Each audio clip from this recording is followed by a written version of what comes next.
추석 명절도 잘 보내셨나요? 많이들 드신 모양인데 다들 넉넉해 보이시네요. 저는 이번 추석 연휴 기간에 녹봄의 오름하고 오름 하나를 더 몰랐는데 기억이 잘 안 나네요. 그리고 인천에서 목회할 때 같이 신앙생활했던 집사님 네 분이 오셔서 아들하고 또 같이 식사도 하고 이렇게 보냈습니다. 우리 장로님 댁은 큰맘 먹고 한라산에 올랐다 거의 죽을 뻔했다고 몸은 좀 괜찮으신가 보이는데요. 네, 쉽게 오를 수 없는 산이죠. 우리가 미리 준비하지 않으면 참 쉽지 않은 산이었습니다. 어느 산이건 쉽게 오를 만한 산은 없는 것 같아요. 이번 주에 그 인천에서 온 집사님 네 분하고 이런 얘기를 하다가 남자 집사님이 그런 얘기를 해요. 목사님이 하는 일들이 다 잘 됐으면 좋겠습니다. 한 번 한 게 아니라 뭐 계속해서 목사님이 하시는 일이 다 하는 일마다 잘 됐으면 좋겠습니다. 그런 이야기를 몇 번 듣다 보니까 다 잘 될 수가 있나? 뭐 그런 생각이 좀 들기도 하더라고요. 그제 여기서 제가 화초에 물을 주고 있는데 요 옆에 여러분 이정 사는 거 알죠? 가수. 맞은편에 이렇게 보이는 집 있죠? 이정하고 가수 쿨의 이재훈이 살아요. 둘이 친척지간인데요. 거기 사는 아저씨 한 분이 제가 화초 물 주는데 몇 번을 왔다 갔다 해요. 제가 말을 걸었어요. 목사님 눈에는 항상 저 사람이 예수 믿나? 예수 믿지 않나? 이 두 가지 관심밖에 없거든요. 그래서 한번 전도해보자. 그래서 말을 걸었어요. 그랬더니 본인이 저기 산다고. 저기서 우리 집 여기를 보면 너무 동화같이 아름답게 보여서 산책만 했지 용기 내서 이 안으로 못 들어왔다는 거예요. 제가 다 구경하라고. 다 구경시켜주고 우리 교회가 하는 사역을 이야기했더니 전도하려고 이야기했더니 이분이 미리 방어막을 치더라고요. 목사님, 제가 교회는 안 다니지만 참 좋은 일 하시는군요. 목사님이 하는 일이 다 잘 됐으면 좋겠어요. 그리고 혹여 우리 그 지역에 그쪽 주변에 교회 다니는 사람이 있으면 제가 꼭 여기 꿈틀교회 가라고 이야기를 해주게요. 참 얼마나 감사한지 몰라요. 그런 이야기를 하더라고요. 그래서 이번 주에 추석 명절 들었던 덕담을 가지고 한번 말씀을 나누려고 합니다. 다 잘 됐으면 좋겠다. 이 말을 쉽게 표현하면 형통이다. 그렇죠? 최고의 축복이고 또 내가 원하는 그러한 아이였기 때문에 이 말이 가슴에 더 남았던 것 같아요. 저도 요즘에 다 잘 됐으면 좋겠다. 우리 현선이도 이번 주에 목요일날 이제 애를 낳으러 가는데 쑥 나왔으면 좋겠다. 태한 집사도 하는 일이 다 잘 됐으면 좋겠다. 그리고 성도들 어느 한 사람 다 잘 됐으면 좋겠다.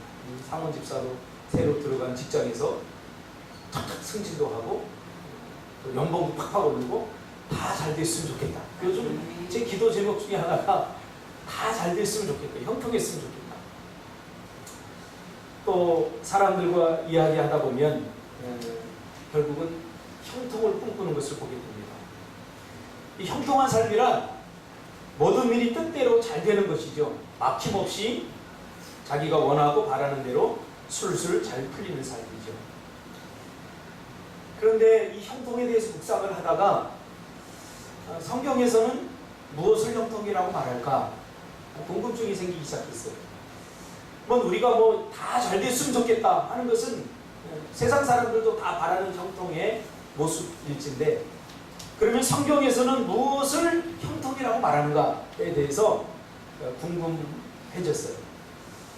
우리는 성경에서 답을 얻어야 되는 사람들이기 때문에 성경은 무엇을 형통이라고 말하는가에 대해서 연구하기 시작했습니다. 그래서 성경을 찾아보게 됐는데요. 성경에 보니까 일일이 다 찾아보진 않았지만 학자들이 분석해 놓은 걸 보니까 형통이란 단어가 성경에 총 68회가 등장합니다. 그것도 신약에는 형통이란 말이 하나도 없고 구약에서만 쓰여진 말입니다. 우리말로 형통이라고 번역된 이 히브리어는 두 단어가 사용됐어요. 그러니까 히브리어의 각각 다른 두 표현이 우리나라 말로는 형통이다 이렇게 번역이 된 거죠. 그 첫째는 신명기 29장 9절에 보니까 그런즉 너희는 이 언약의 말씀을 지켜 행하라. 그리하면 너희가 하는 모든 일이 형통하리라. 여기서 말하는 형통은 샤칼이라고 하는 히브리어입니다. 목사님이 설교나 하는데 신학교에서 하는 강의를 하고 있나? 다 연관이 되기 때문에 잘 들으시면 좋습니다. 샤칼, 형통하리라. 또 하나는 시편 1편 3편에 그는 시냇가에 심은 나무가 철을 따라 열매를 맺으며 그 잎사귀가 마르지 아니함 같으니 그가 하는 모든 일이 다 형통하리로다. 이때 형통이라고 부를 때 이 말은 샤칼이 아니라 찰라크라고 하는 말입니다. 또 형통이라고 하는 그 말로 표현된 성경에 세 인물이 있습니다. 첫째는 요셉입니다. 요셉이 하나님과 함께하니 요셉이 형통했더라 할 때 이 형통이란 말은 찰라크라고 하는 말입니다. 그러니까 이 찰라크라고 하는 말은 조금 더 우리나라 말로 가깝게 번역을 하면 평탄하다 이 말입니다. 평탄하게 되다. 솔로몬도 하나님께서 평탄이라고 하는 그 말을 썼습니다. 찰라크. 하나님께 솔로몬을 형통하게 했다. 그때 찰라크, 평탄하게 했다 이렇게 표현하고 있습니다. 또 한 사람이 있는데 히스기야입니다. 요셉, 솔로몬, 히스기야에게 하나님께서 형통이라고 하는 말을 썼죠. 근데 히스기야가 형통하게 했다 할 때 이 말은 샤칼이라고 하는 말을 썼습니다. 이 말은 그야말로 형통이라는 말로 번역이 됩니다. 우리나라 말로. 그러니까 찰라크는 평탄, 그리고 샤칼은 형통.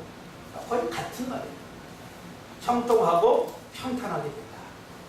그런데 이 두 단어를 동시에 쓰면서 하나님께 축복한 사람이 있어요, 성경에.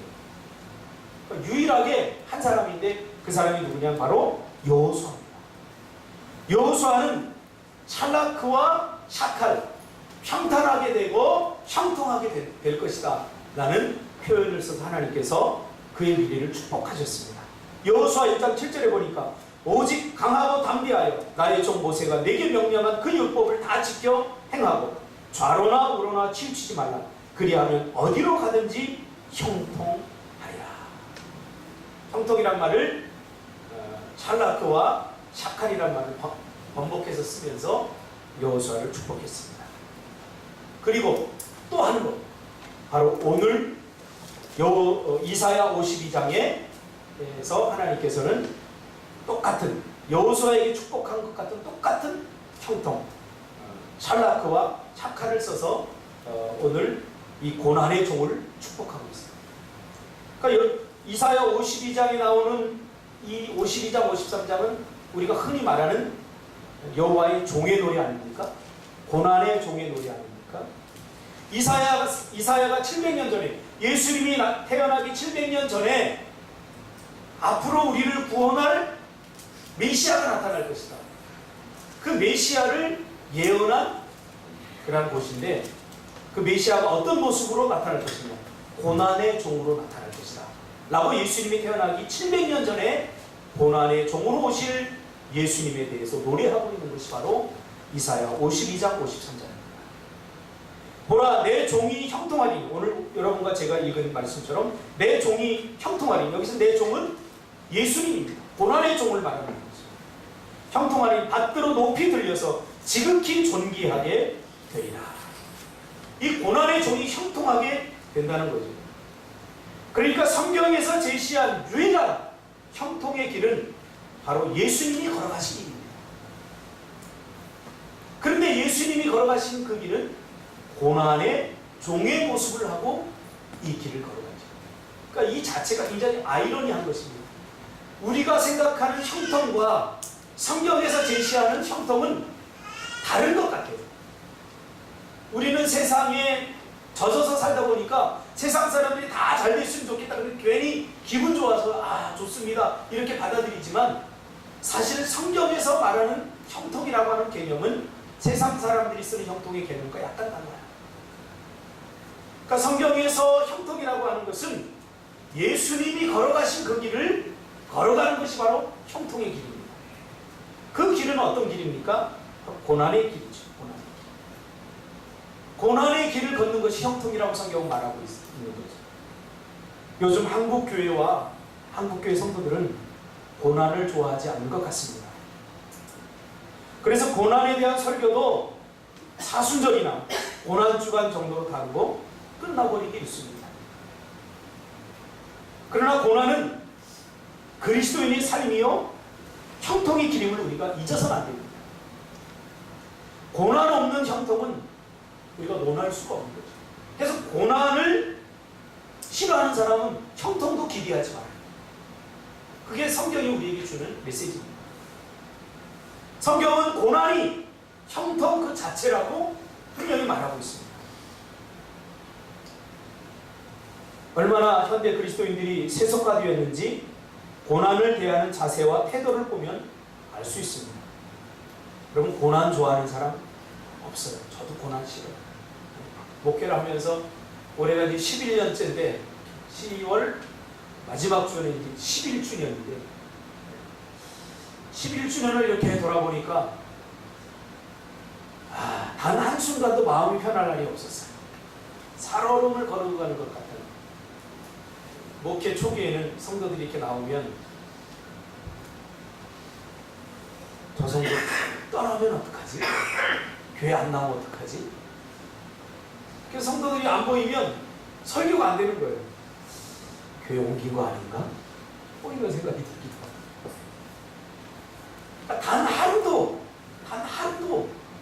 물론 이제 한 3년 이렇게 지나면서 거기서 제가 자유했지만 단 하루도 목회를 하면서 마음 편하게 한 적이 없었던 것 같아요. 그제도 집사람하고 이제 이런저런 얘기를 하면서 서로 그런 얘기를 했어요.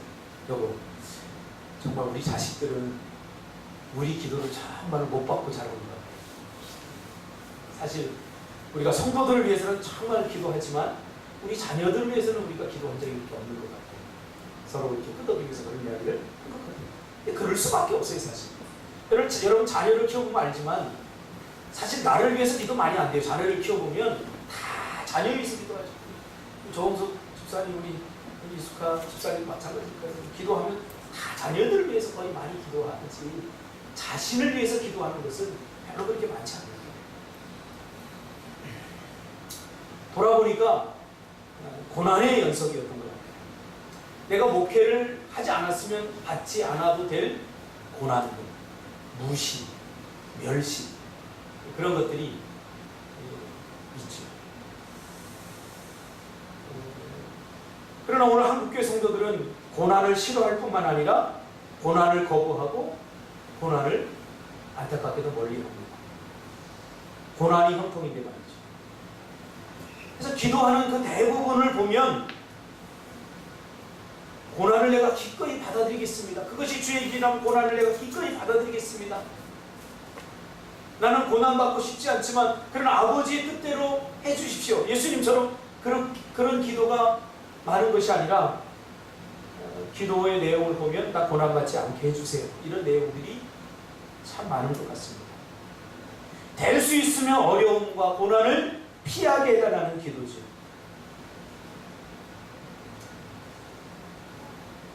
예수를 믿기에 손해보고 어려움 당하는 것을 못 견뎌하는 것 같습니다. 왜 그래요? 오늘 우리가 불렀던 찬송처럼 믿음으로 사는 자는 하늘 위로 받겠네. 모든 일을 만나든지 만사형통하리라. 사실 우리가 이렇게 찬송을 하지만 우리의 현실 속에서는 정말 우리가 믿음으로 살아서 하늘 위로를 받고 있는 것 같지 못한 현실을 경험할 때가 너무 많지 않습니까? 정말 믿음으로 살면 모든 일이 만사형통합니까? 현실 속에서는 믿음으로 사는 자는 하늘 위로를 받고, 그리고 만사가 형통하기는커녕 오히려 믿음으로 사는 것이 더 힘들고 더 고통스럽고 고난처럼 보일 때가 많기 때문이죠. 그러다 보니 세상적인 방법으로, 예수를 믿는 하나님의 백성임에도 불구하고 세상적인 방법으로 형통하려고 애를 쓰게 되죠. 이렇게 하는 것을 저는 이해합니다. 성도들이 이런 생각을 가지고 있는 것 저는 이해합니다. 왜요? 정말 우리가 믿음으로 살기 때문에 하늘 위로를 받고 믿음으로 산다는 것 때문에 만사형통하고 살고 있습니까? 그렇지 못하는 것이 오늘 우리 현실 아닙니까? 그러다 보니까 우리가 결국은 성경적 형통을 추구하기보다는 세상 사람들이 추구하는 형통을 자꾸 그리워하게 되고, 세상 사람들의 형통을 우리의 형통으로 삼게 된다는 거죠. 그래서 저는 오늘 다시 한번 우리의 생각을 바꾸어서 성경적 형통, 그 길을 가야 된다고 저는 생각합니다. 그것이 비록 고난의 길일지라도. 성경적 형통은 오늘 본문에서 가장 잘 보여주고 있습니다. 오늘 본문은 고난의 종으로 오시는 예수님에 대한 묘사입니다. 예수님이 오시기 700년 전에 이사야의 환상을 통해서 메시아로 올 우리를 구원할 예수님이 왕으로 오는 게 아니라 고난의 종의 모습을 가지고 오겠다라고 이야기했습니다. 그 모습이 너무나 초라하고 우리 사람들이 기대하는 것과는 정반대이기 때문에 예수님을 알아보지 못한 거죠. 그러므로 우리는 하나님이 말하는 형통한 삶을 살았던 예수님에게서 형통한 삶이 무엇인지 배워야 하고 그 형통의 길을 걸어야 됩니다. 14절에 보니까 예수님의 모습을 묘사하고 있는데요. 그의 모양이 타인보다 상하였고 그 모습이 사람들보다 상하였다. 다른 사람들보다 못하겠구나 이 정도로 생각하지만 메시지 성경, 유진 피터슨이 번역한 메시지 성경을 보니까 이렇게 번역하고 있어요. 매맞고 피 흘림으로 그의 얼굴과 모습이 너무 상하여 사람처럼 보이지 않았다. 미스터 선샤인을 어제 봤습니다. 맞아가지고 얼굴이 퉁퉁 붓고 눈도 부어서 그 모습이 사람처럼 보이지 않았어요. 그러니까 예수님의 모습이 사람들에게 맞아서, 사람들에게 멸시당해서 사람처럼 보이지 않는다. 이것은 사람 대접을 받지 못할 정도로 고난을 받았다. 누가? 예수님. 하나님이신 예수님. 누구에게? 사람들에게. 53장 2절에 보면 고난의 종의 외모에 대해서 말하고 있는데요. 그는 주 앞에서 자라나기를 연한 순 같고 마른 땅에서 나온 뿌리 같아서. 마른 땅에서 나온 뿌리. 여러분, 마른 땅에서는요, 이 뿌리 자체가 볼품이 없어요. 제가 사막을 가봤는데 볼품이 없어요. 그러니까 예수님의 외모가 마른 땅에서 나온 뿌리 같아서 고운 모양도 없고 풍채도 없음즉 우리가 보기에 흠모할 만한 아름다운 곳이 없었다. 야, 저 사람이 구원자구나, 저 사람이 메시아구나, 저 사람이 하나님의 아들이구나, 어디를 봐더라도 그런 모습이 없다는 거예요. 오히려 사람과 비교해도 사람 이하의 수준의 그런 모습을 가졌다는 거예요. 여러분, 외모가 얼마나 중요한지 압니까? 여러분, 외모 중요하니까 자꾸 가꾸잖아요. 참 외모 중요합니다. 우리나라 사람들은 특히 외모를 굉장히 중요하게 합니다. 그래서 결혼을 하더라도 뭘 봐요? 나는 외모 안 봐. 사실 다 100% 거짓말이에요. 내가 보니까 외모를 안 보고 결혼했는데 믿음이 좋아. 다 100% 봐. 우리는 다 외모를 보게 돼 있어요. 심지어 제가 목회를 하면서도 깨달은 것이 하나 있어요. 목사가 외모가 출중하면 목회에 굉장히 도움이 된다. 한국교회에서. 제가 아는 제 친구 목사가 있는데 키도 크고 외모도 잘생겼어요. 제가 생각하기에 그 목사는 설교도 잘 못하고 목회를 어떻게 하지? 도움이 돼요. 좀 신기해요. 그래서 꼭 설교 잘하고 목회 성경적으로 해야 부흥되는 거 아니구나, 그런 생각을 다시 한번 해보게 됩니다. 외모가 출중해도 사람들이 충분히 모여들 수 있구나.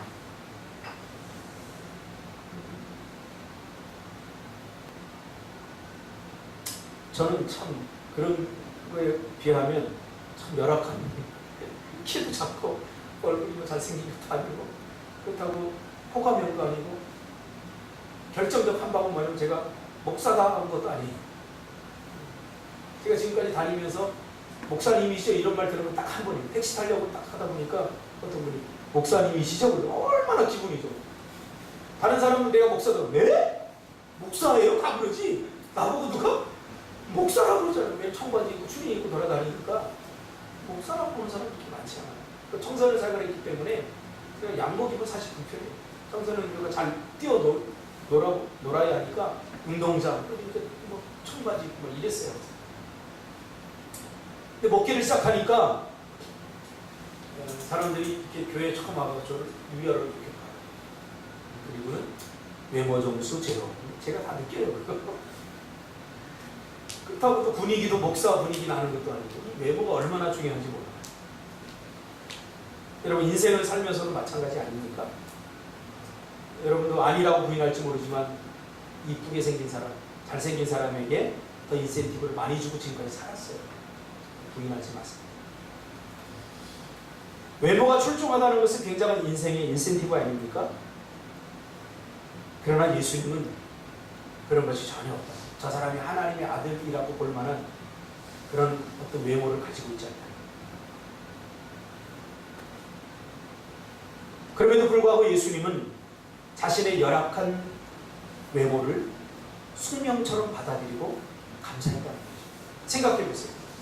하나님께서 예수님 보낼 때 정말 하나님의 아들처럼 잘생기게 하고 정말 멋지게 그냥 누가 봐도 따를 수 있을 만한 외모를 딱 줬으면 요즘 뭐죠?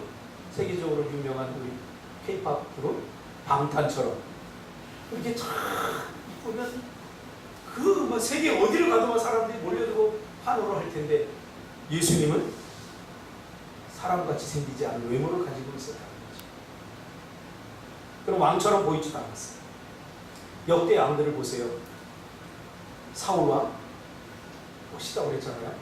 다윗 붉게 생겨 여자들이 뿅갈 만큼 그렇게 멋지게 생겼다고 그러잖아요.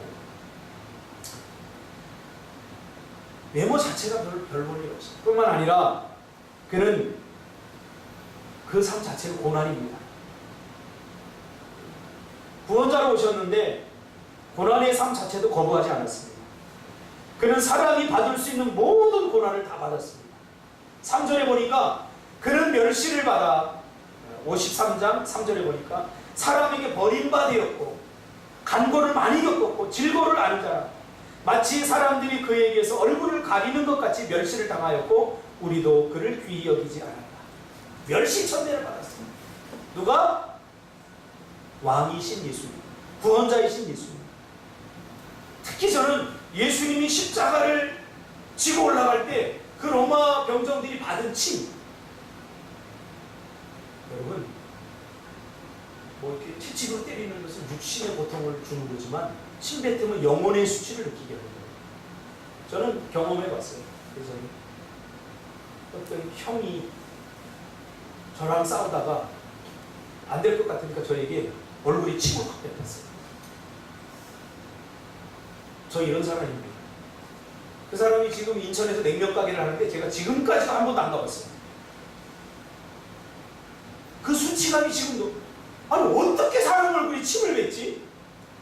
내가 용서했다고 했는데도 이 이야기만 나오면 제가 흥분하는 거 보니까 아직 용서가 안 된 것 같아요. 용서했으면 제가 냉면 먹으러 갔겠죠. 그 냉면가가 잘 되는 것에 대해서 제가 배가 아파요. 아직도 치유가 좀 덜 된 것 같아요. 그만큼 이 침뱉음은 영혼의 수치를 느끼는 거예요. 예수님은 멸시당했고 멸시는 하찮게 여김을 받았다는 거예요. 뿐만 아니라 침뱉음을 당하고 가장 사랑하는 제자에게 배신당하고 이게 예수님의 일생이에요. 이것을 여러분 형통의 길이라고 말할 수 있겠습니까? 여러분 이름길 걷고 싶어요? 조금만 뭐 해도 서운하고 조금만 뭐 해도 삐지고 하는데 아니 채찍을 들거나 배신당하거나 좀 수치를 이건 감당할 수 없는 거죠. 이게 예수님이 걸었던 길이고 이게 형통의 길이라는 거예요. 우리가 걸어야 하는 길이라는 거죠. 우리가 생각하는 형통과 성경이 말하는 형통은 너무 거리가 멀고 낯설고 심지어 두렵기까지 합니다. 누가 나를 배신하면 어떡하지? 누가 나를 멸시하면 어떡하지? 나를 모른 척하면 어떡하지? 오늘 아침에도 나는 보람이가 이렇게 하거든요. 보람아 안녕 하고 내가 반갑게 인사했는데 보람이가 네 하고서 가는데 아우 저 인간 뭐지? 목사가 반갑게 인사하는데 네 하고 가자니 그것도 서운하게 여기고 우리 인간 아닙니까? 근데 내가 다시 한번 보람아 안녕 그러니까 네 목사님 아 그래? 저게 보람이지.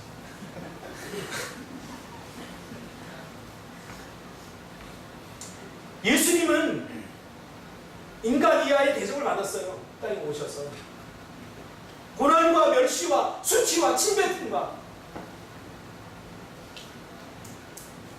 그런데 성경은 그것을 형통의 길이라고 말합니다. 그 길을 숙명처럼 받아들이고 오늘 53장에 보니까 도살장에 끌려가는 소처럼 묵묵히 갔다는 거예요. 우리가 가려고 하는 길과 너무 다르지 않습니까? 이 고난의 길을 성경은 형통의 길이라고 말합니다. 도대체 우리는 지금 어떤 길을 걸으려고 하는 겁니까? 7절에 보니까 처절합니다.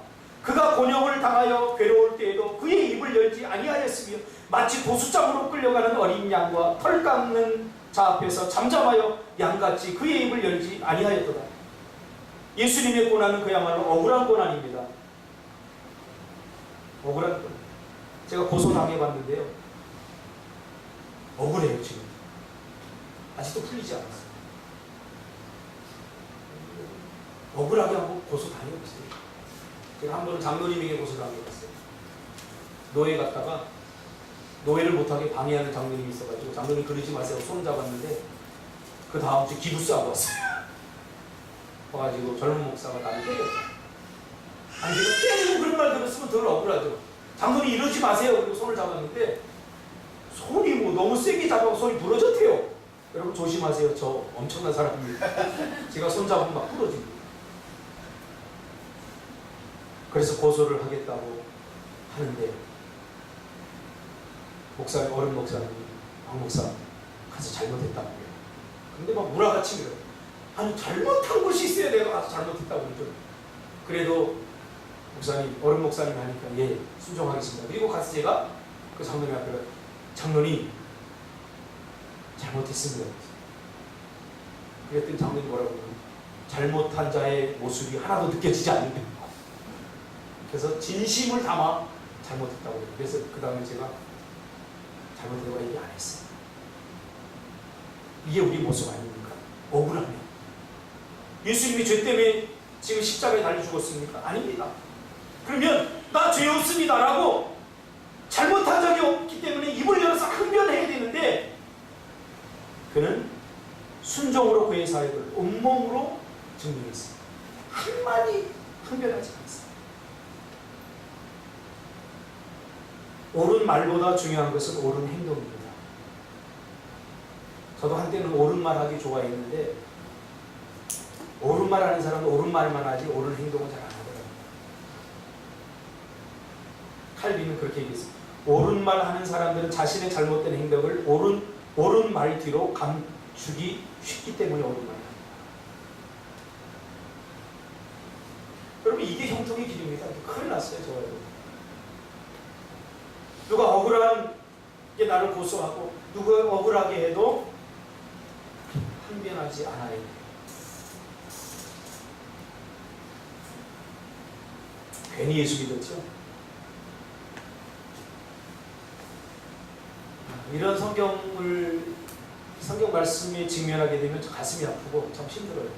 여러분은 어떨지 모르겠지만 적어도 성경 말씀대로 살려고 하고, 오늘 성경 전체의 주제가 뭡니까? 이 말씀을 지켜 행하면 내가 형통하리라.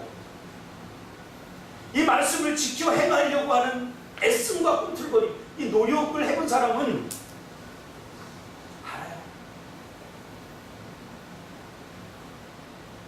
예수님은 마태복음 7장에서 이 형통의 길을 좁은 문, 좁은 길이라고 표현했습니다. 마태복음 7장 13절에 보니까 좁은 문으로 들어가라, 멸망으로 인도하는 문은 크고 그 길이 넓어 그리로 들어가는 자가 많고, 14절에 생명으로 인도하는 문은 좁고 길이 협착하여 찾는 자가 적음이라.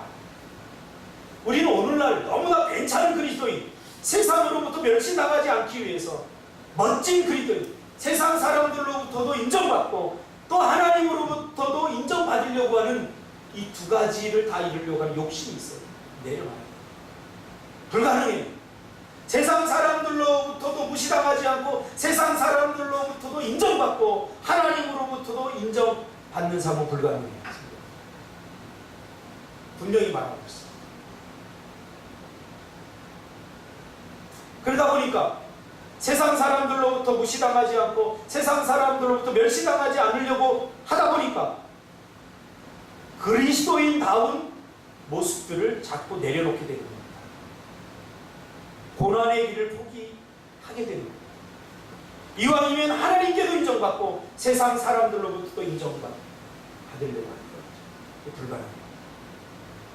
그러기에 고난은커녕 조금만 불편하고 힘들면 불평하고 원망하게 됩니다. 하나님, 내가 원했던 삶은 이것이 아니라고 하나님 앞에 너무 자주 항변하죠. 저는 그 맹각균 선교사님의 고백을 듣고 참 많이 은혜 받고 울었습니다.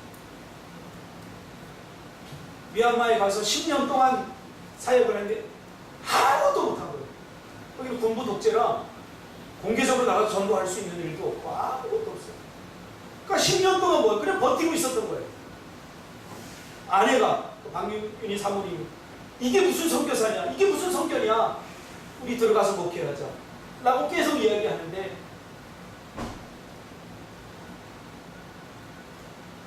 십 10년 동안 버티고 있었다.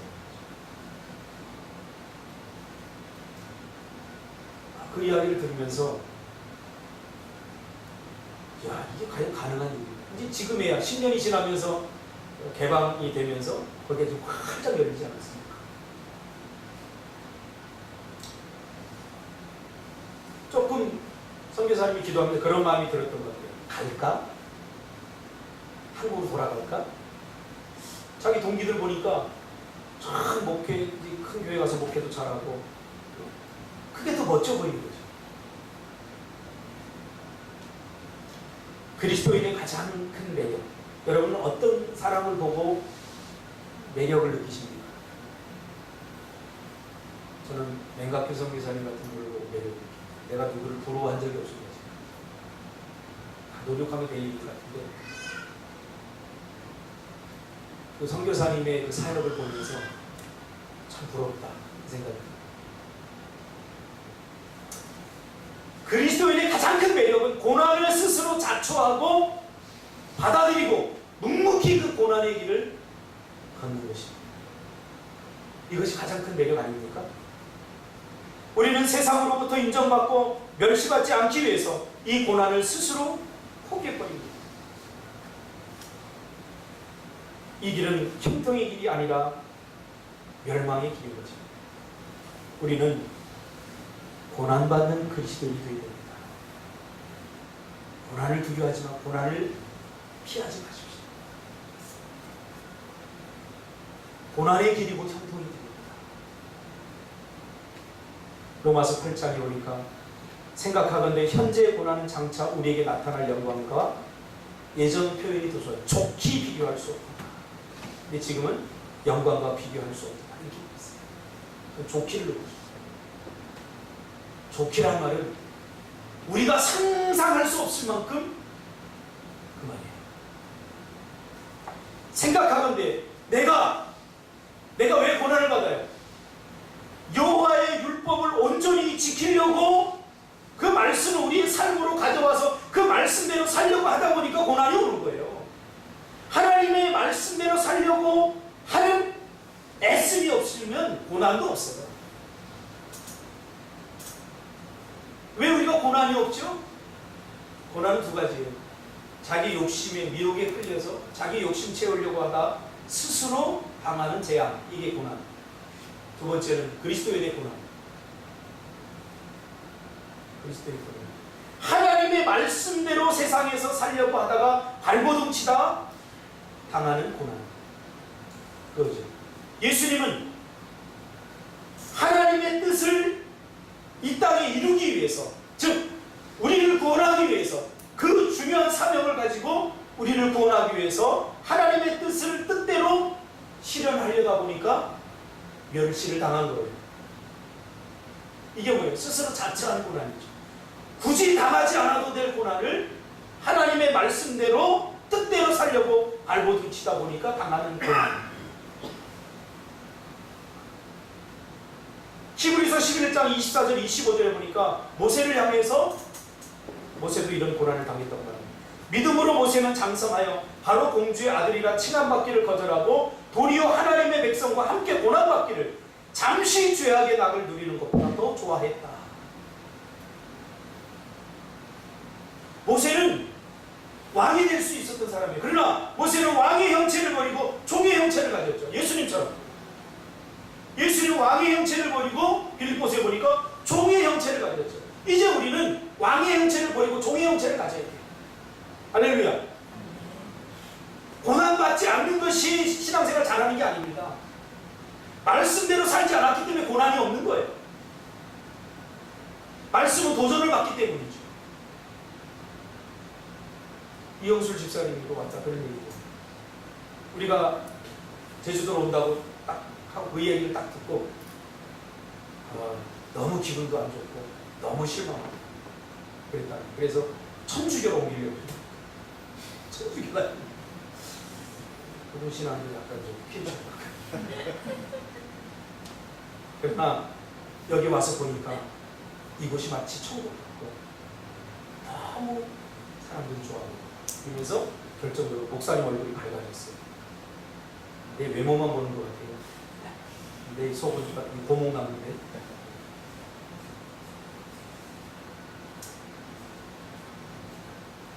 고난이 있는 성도가 희망이 있는 거예요. 하나님은 이렇게 자기의 가장 사랑하는 아들을 가장 수치스럽고 멸시당하는 모습으로 내려놓음으로써 당신이 우리를 얼마나 사랑하시는지 보여주셨습니다. 하나님은 예수님을 가장 멸시당하는 가장 낮은 자의 모습으로 내려놓으면서 알아, 내가 내 가장 사랑하는 것을 이렇게 내려놓기까지 너희를 사랑할 거야. 이렇게 표현하는 거죠. 너 얼마만큼 사랑하는데? 우리가 뭘 걸잖아요. 우리 자녀만큼 사랑합니다. 그러면 자녀를 내려놓는 거죠. 그러면 자녀보다 더 사랑합니다. 여러분이 가장 사랑하는 것이 뭡니까? 하나님이 가장 사랑하는 것은 독생자 예수 그리스도였어요. 하나님, 우리를 사랑하는 거 보여주세요. 얼마나 우리 사랑하죠? 알아. 내가 내 가장 사랑하는 아들 독생자 예수 그리스도 저렇게 멸시당하게, 저렇게 배신당하게, 저렇게 무시당하게, 저렇게 버리면서까지 너희를 사랑한다고 보여주는 거죠. 그럼 감동되지 않습니까? 전 나이 들면서 어릴 적에 교회 다니면서 암송했던, 매 맞아가면서 암송했던, 노트 한 권 타려고 암송했던 요한복음 3장 16절이 너무너무 좋아져요. 지금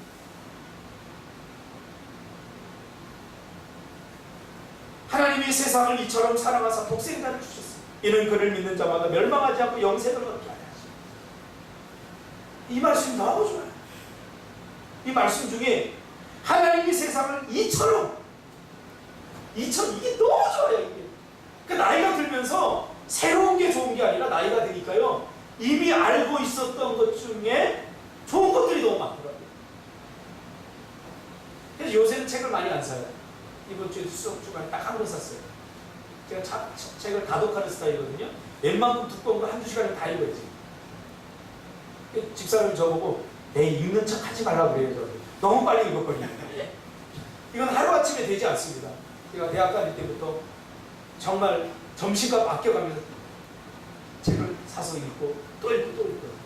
그러니까 요즘은 읽었던 책을 다시 읽어요. 성경도 마찬가지예요. 하나님이 세상을 이처럼이라고 하는 말은 사랑의 반경을 보여준 거예요. 사랑의 넓이, 사랑의 반경을 보여준 거예요. 얼만큼? 이처럼. 가장 사랑하는 예수를 십자가에 못 박을 만큼 우리를 사랑합니다. 가치 없게 버리면서. 우리 애들 키우다 보니까 우리 애들이 어릴 때, 요즘은 안 합니다만, 아빠 사랑해. 아빠 사랑해. 얼만큼? 하늘만큼, 땅만큼. 그럼 어떻게 표현하는지 아세요? 이만큼. 아빠 이만큼. 이거 하나면요, 아빠들은 죽습니다, 그냥. 다운이 아직 이거 안 하죠? 다운이에게 제일 먼저 이거 가르치세요. 물어보세요. 다운아, 아빠 사랑해? 사랑해. 얼만큼? 그러면 반드시 하늘만큼, 땅만큼. 그 순수한 아이들이 가장 크고 넓다고 생각하는 그 반경은 하늘과 땅이기 때문에. 그 다음에 이것을 표현하다 보니까 여기에다 하늘과 땅을 담는 거죠. 그래서 이만큼이라고 해요. 이만큼. 그러니까 우리 애들이 이만큼. 그 너무 좋아요. 저는 아빠가 없이 자랐기 때문에 우리 아이들이 아빠라고 불러줘도 좋아요. 그래서 제가 학교 갈 때 우리 애들한테 하는 얘기했어요. 야, 오늘 절대 학교 가서 공부하지 마 그러지. 할렐루야. 근데 집에 오면 공부하는 거예요. 학교 가서 절대 공부하지 마 그러면 우리 애들이가 아빠 오늘 학교 가서 공부 하나도 안 했어. 그러니까 걱정이 되기 시작해요. 정말 이걸 진짜로 알아들을까 봐. 사랑의 반경을 보이는 거예요. 그래서 팀 켈러는 이렇게 표현했어요. 예수님이 십자가에 죽은 것은 가장 낮은 자의, 가장 순수한 자의 모습으로 이만큼. 이거 오래 들고 있으면 힘드니까 여기 못을 박아버릴 거예요. 십자가는 사랑의 반경을 보여줍니다. 태연아, 나 너 이만큼 사랑해. 때로는 이게 이렇게 힘들면 내려올 수도 있기 때문에 어떻게 해야 돼? 십자가에 못 박아야 돼. 십자가는 하나님이 우리를 얼마나 사랑하는지 사랑의 깊이와 넓이의 반경을 보여주는 거죠. 그러므로 성경에서 말하는 형통이란 결론 짓겠습니다. 우리가 어떤 모습, 어떤 형편이 있든지 상관없이 하나님과 날마다 동행하여 나를 향한 하나님의 뜻을 이루어드리기 위해서 때로는 고난과 멸시와 박해와 말도 안 되는 억울함과 힘듦에도 굴하지 않고 묵묵히 하나님이 나에게 걸으라고 주신 그 길을 걸어가는 것, 그 길이 바로 형통의 길입니다. 예수님도 형통했고 사도 바울도 형통했습니다. 여러분, 세상적 형통에 오염된 때를 벗어내세요. 이게 형통입니다. 여러분, 형통의 길을 걷고 있습니까? 국민일보 기자가 쓴 재미있는 길을 소개하고 마치려고 합니다. 이 국민일보 기자가 미션스쿨을 다녔대요. 미션스쿨에서는 성경 가르치는 목사님이 있죠. 있어요? 목사님이 있어요. 성경 과목도 있어요. 그런데 자기 친구 중에 정말 성경 공부 시간을 싫어하고 교회를 싫어하는 친구가 있었대요. 그래서 성경 시간이 되면 다른 사람들은 그 목사님을 존중하는 마음으로 그냥 가만히 자거나 졸거나 하는데 이 친구는 꼭 딴지를 걸어요. 이상한 질문을 해서 목사님을 곤란하게 한다는 거죠. 예를 들면 목사님, 마징가하고 예수님하고 싸우면 누가 이겨요? 이런 질문에서 난처하게 만드는 거예요. 기독교가 들어온 지 100년밖에 안 됐는데 그전에는 다른 종교가 있었는데 그건 기독교 가짜가 아닌가요? 뭐 이런 질문을 통해서 아주 난처하게 만드는 거죠. 그날도 뭘 준비해가지고 목사님 곤란하게 하느라고 목사님, 근데 왜 예수님은 결혼 안 했어요? 그런 거죠. 여러분 같으면 어떻겠어요?